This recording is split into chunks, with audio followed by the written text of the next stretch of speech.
Hey, I'm Joel Wanasek. I'm a pro mixer and the co-founder of NailTheMix.com. And today we're going to break down what I consider the best metal mix of all time, mixed by the legendary Colin Richardson. As I Lay Dying's Cauterize. There's no like official music video for this, or I did find a lyric video. This is definitely not like one of their biggest songs or anything like that, but I honestly think this is the best metal mix I have ever heard in my life. And for me, this has always been the bar. So let's break this down and go through this mix. I'm excited. Here we go.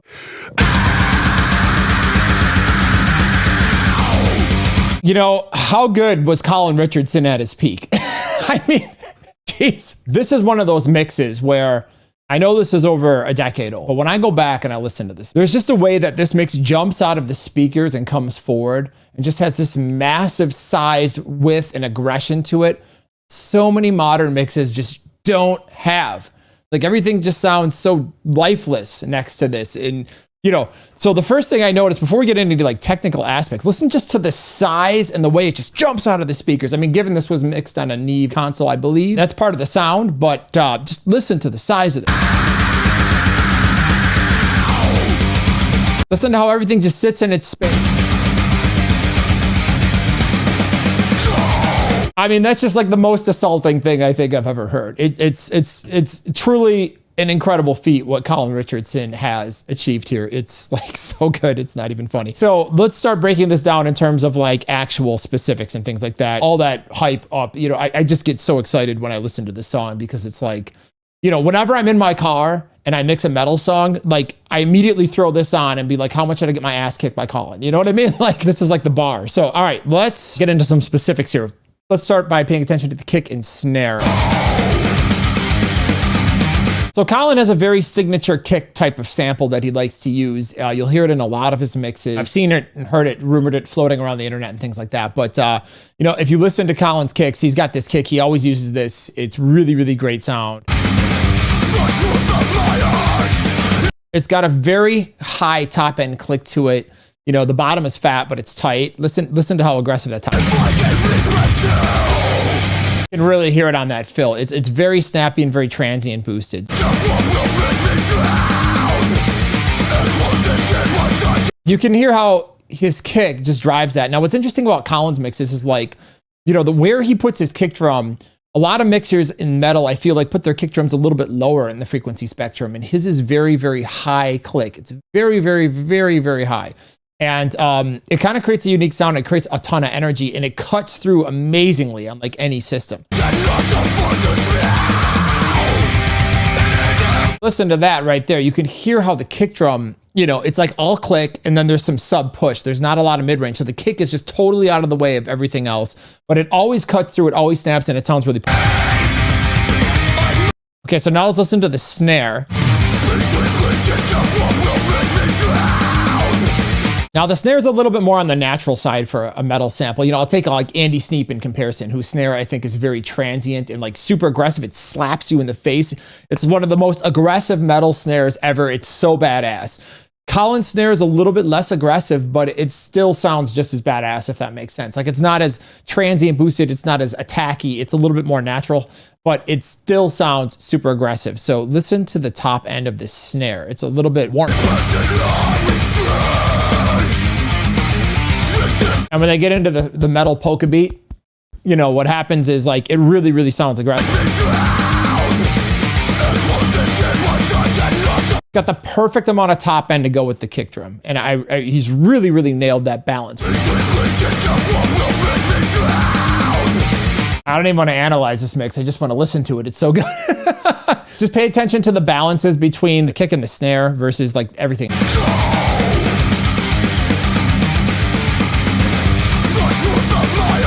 I mean, the drums are, I don't want to say forward, but this mix is kind of in such a tight pocket where it's definitely a little bit guitar and bass heavy. There's a ton of bass guitar in this mix, but the drums are not like insanely at the forefront. You know what I mean? Like they're right there in the pocket. Like anything louder, it's going to get a little bit more drum heavy. They're in a great spot. Okay, so that's what's going on with the kick and snare. Let's analyze the very, very low end of the kick. I want to say like somewhere in like the 60 range. You know what I mean? It's probably the bottom of the kick drum. There's not like much sub going on. By sub, I mean like under 50 hertz. This is tight. This is fast. This is aggressive metal. So what happens is, you know, we have to raise it up a little bit in terms of frequency because, you know, if it's too subby, it blows out the mix. It can't keep up with the tempo. It's better to do that. So there's not a ton of bass going on in the sub region of this or the kick. The kick is slightly below the bass guitar, and the bass guitar's got like a lot of mid. So we'll talk about the bass here in a second, but just pay attention to the bottom end of the mix.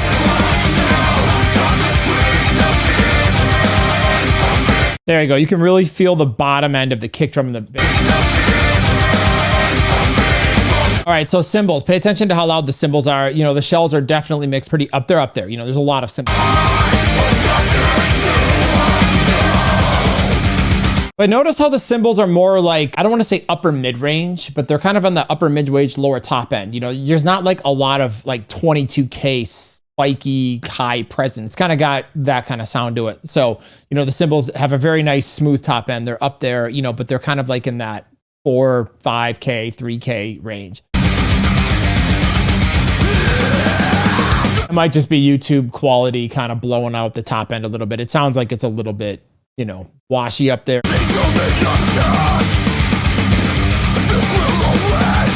All right, so let's talk guitar tone. The fun stuff. We've gone through drums. Guitar tone is pretty cool. Very 5150-ish to my ear, at least. The guitar tone doesn't have a ton of bottom on it. It's super tight and kind of bright. And something that's kind of signature to Colin's mixes is the way that he EQs guitars. For example, if you go and listen to like the Roadrunner United album, where he puts his guitar attack, there's this like spot, you know, it varies from mix to mix, but let's just call it somewhere around like 2 to 4K-ish. There's always this little spike in there, you know, 1.5, whatever. It's kind of, it's super bright. It's aggressive. You know, now I feel like people in modern mixes would like soothe that out because it would be like a little bit harsh or something. Yeah, but again, this is metal. Like, this is supposed to rip your face off. And if your guitars are too soft and nice sounding, you know, there's no aggression in the sound and it doesn't sound angry and pissed off. So what I love about Colin's mix is Colin just knows how to make guitars rip your face off in the nicest way possible. Like, they're never harsh, but they're bright and they kind of demand your attention and they always sound aggressive. So listen to the top end aggression of the guitar. So sick. Okay, so let's listen to these guitars here, right here in this break. Really kind of get a sense of the tone, you know, like the bottom end is very tight on them. There's not a lot of like low end. The reason is because he chose to prioritize the bass there. You don't hear like a ton of like ultra top end, like beyond 8K, but what you do is you hear a lot of spike kind of boosting in, you know, call it 3 to 6, I don't know, somewhere in there. You know, it's got a nice top end and it's pretty badass. Okay, so one thing that really strikes me about this mix is how much bass is in this mix, and you can really hear it in the beginning of the song. This mix is almost mixed like a rock song in terms of the amount of bass in relationship to everything else. The bass is really what makes this mix sound so badass. It drives so hard and sounds so big. Because you can hear the guitar is kind of, like I said, it's a little thinner. It's bright. It doesn't have a big bottom end. The kick has a lot of top end click. It's got a little bit of sub, but because of the tempo, it's not too subby. But instead, we have this massive ball of driving bass in the middle, and it sounds crushing. And that bass, you know, it's up there somewhere like 1 to 2K. It's kind of got a nice little top boost that kind of fills in with the guitars. But listen when this opens up here, how much bass there is. The bass is like as loud as the guitars, if you really listen to it. You know, so it's like we got thinner drums, thinner guitars, absolutely crushing, massive, destroying bass, and everything kind of just wraps around this big bass orb, and it sounds awesome.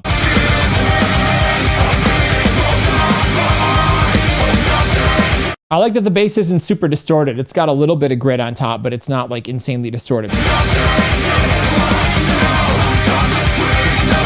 Why is this mix so good? It's so sick. Let's break down these vocals.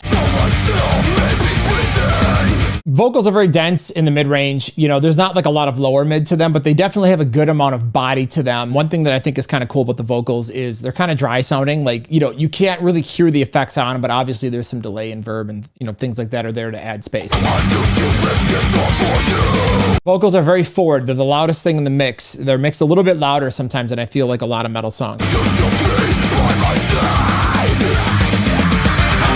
like those doubles.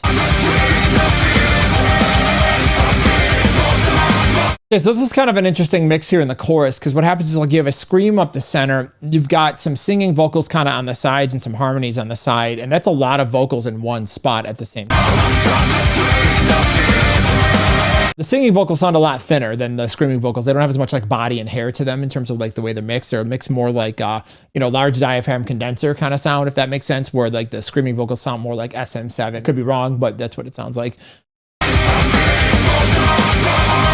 So the top vocals are very upper mid-range. They're very like 3D kind of transparent sounding. You know, again, it sounds to me like they recorded this on a pretty nice condenser microphone or something like that. And, you know, there's not a ton of sub in them. It's mostly like upper mid-range and top. Those top harmonies are kind of mixed. They're kind of tucked in there, but they're loud enough where you can hear them. We got the lead guitars kind of in there, but they're kind of like, you can hear them, but they're not priority.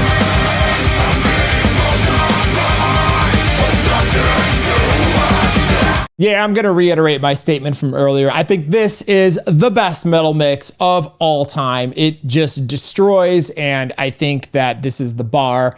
And all of these modern metal mixes that are coming out, while they're good, you just don't sound as badass as this. So we got to up our game here in metal. Like, this is the bar. Come on, let's go. So yeah, I mean, Colin Richardson, King of Kings, one of the best of the best of the best of the best of all time.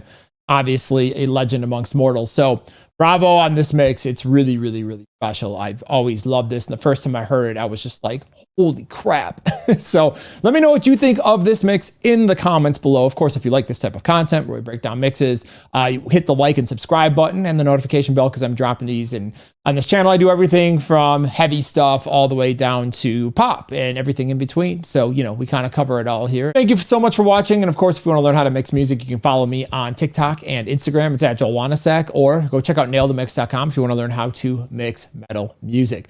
Thank you so much for watching, and I'll see you next time.